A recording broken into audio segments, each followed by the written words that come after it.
What's up, ladies and gentlemen, boys and girls? Welcome back to Sticks It to the Man Percussion. I'm Chris. Gonna do another video tonight. I haven't done one in a little while. Last video I did, I mentioned that I had a knee surgery that I am still recuperating from, but slowly but surely getting there. Haven't been able to do a whole lot with drums, I'm getting there, but I got a couple covers that I would like to do. If you've looked at my videos, my channel, you will see that I've done several different covers, and right now I've got a couple Zeppelin tunes that I want to do. And when I do covers, one thing that I like to do is I like to study the drummer who originally did the song. And I like to try to get to a point where I can make my drums sound as close as I can to how they do in the recording of the original song. So, a couple Zeppelin tunes I want to do. John Bonham, he was amazing, one of the best drummers out there, an idol of mine for as long as I've been playing, 33 years. And this is a drummer that passed away 2 years before I was even born. So that's how big of an inspiration he is to all drummers alike. And one thing I like to do when I do covers is I like to study the drummer, what kind of heads they use, what kind of drums they use, how they tune them, and things like that. So that's what I'm going to do the video on tonight. John Bonham was known for using a Ludwig Superphonic snare drum, which is made in either steel or aluminum, chrome plated. And unfortunately, I do not have a Ludwig Superphonic snare drum, but I do have a Tama Rockstar from the late 80s. I want to say this one was like 88 or 89. But it is a similar drum to the Ludwig Superphonic. It is a 14 by 6.5 shell. This one is steel. Another thing, back in those days, Ludwig Superphonic had a tone control built into the drum on the inside, which this Tama Rockstar does have. The newer ones today do not have that on there, but you can add it.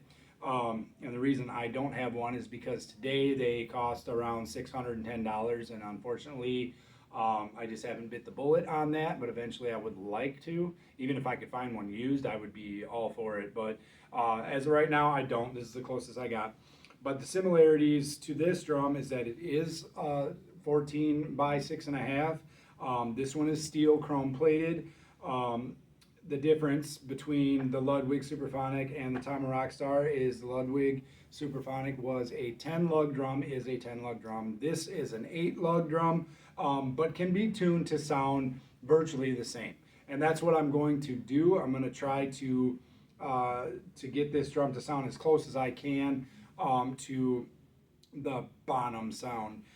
So another thing I was going to talk about was the head that he used on his snare drum, which is the Remo Emperor coated head. And the one that I picked up today is the Remo Emperor X coated head. It is 2-ply mylar film. The 2 plies are what they call free floating, meaning they're not fused together. They're just kind of laying on top of each other. 10 mil each, and then it has a reverse dot that is 5 mil on the underside of the head. That helps with some tone control. Takes kind of the ringing and things like that, and helps to dampen the drum a little bit. So that's the one that I went with and have on here today, and I'm going to get it tuned up. Another thing that Bonham liked was on the bottom head of his drum. He used a Remo Ambassador, which is what I've got on here, and a 42 strand snare, which is what I've also got on this drum. So I've already got that bottom one tuned up, and the way that he liked it was pretty tight, not quite finger, or what do they call, tabletop tight, where you can't even push into it. He liked a pretty high tension, just where you could just kind of get a little pressure and you could see the head press down just a little bit, but for the most part it's almost as tight as you can get it to go. On the top he liked a medium high tension, so that's what I'm going to try to get out of this one today. So what I've done so far is I've set the head, got the hoop back on, and I've just got all the lugs finger tight, where I just can't turn them anymore. And this table that I'm using is pretty awesome. It's kind of a big lazy Susan. I can't claim the idea. This is actually something that DW came out with that they produce and market. In my opinion, they've got it priced kind of high, so I actually made this one, but it's awesome.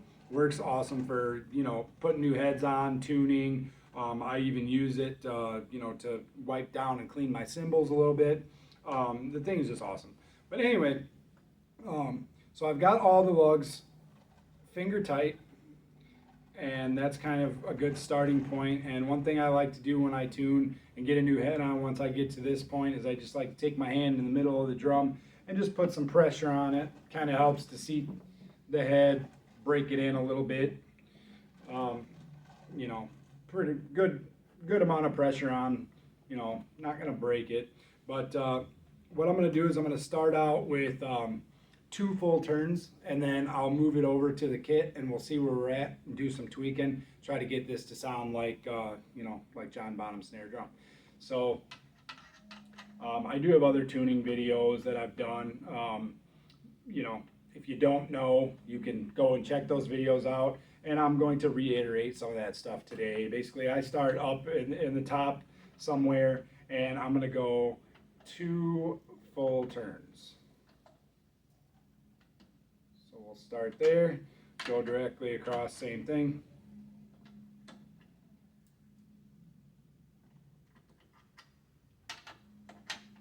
And then just kind of go in a sort of a star pattern, if you will, all the way around, sort of like you would change a tire, I guess we'll say.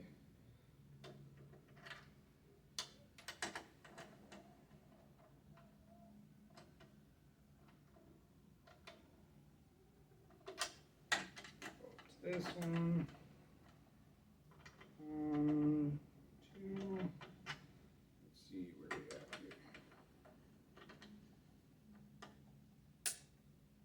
here. And you'll hear a little cracking and creaking and stuff like that when you do this.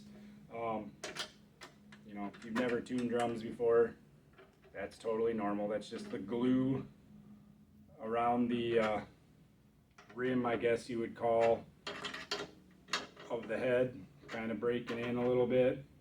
And it's supposed to do that, so not hurting anything. Just gonna kind of go through and make sure I'm where I'm at here. Make sure these are all about the same.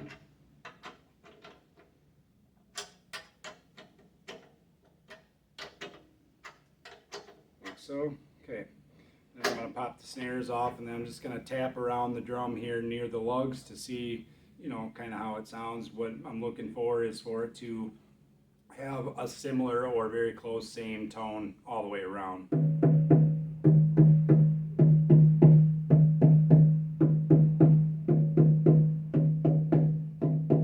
That sounds pretty good right there. So I'm going to leave it there, and then I'm going to move it over to the kit, and we'll give it a try and, you know, see if we need to do any tweaking. So I will be right back.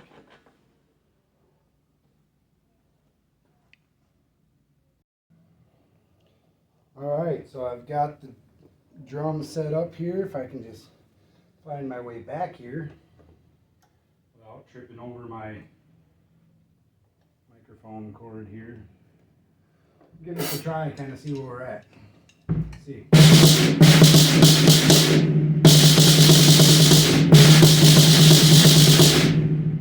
In my opinion, I think that's a little bit low still, so I'm going to go up, let's see, I'm going to go 1 full turn. Now we'll go a half a turn, see where that takes us.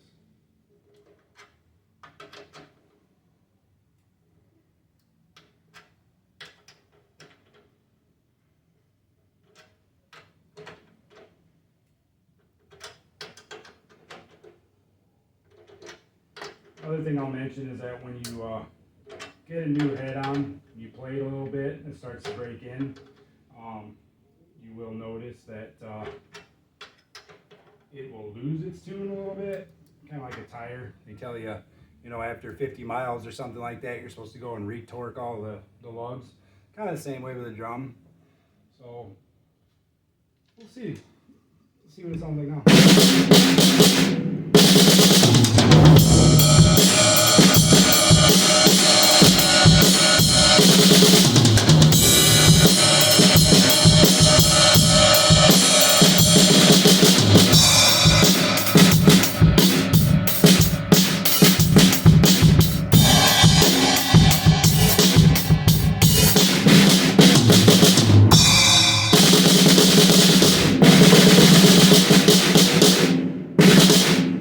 I like it. I'm going to stay with that. I appreciate you watching. Like, subscribe, comment, notification bell so you know when other videos are coming out. I just want to say, I want to give a shout out real quick to Terry over at Bonham. If you haven't checked out his channel, please do so. Anything Bonham, the guy's got videos out the you know what. So shout out to him. He, some of the videos that he's got on, Bonham tuning. I picked up some tips from him. So how's it going, Terry? Like I said, if you haven't seen his channel, go check it out. Very informative. So thanks for watching, guys. Like I said, like, comment, subscribe. If you dig the video, share it. And we'll see you in the next one. Take it easy.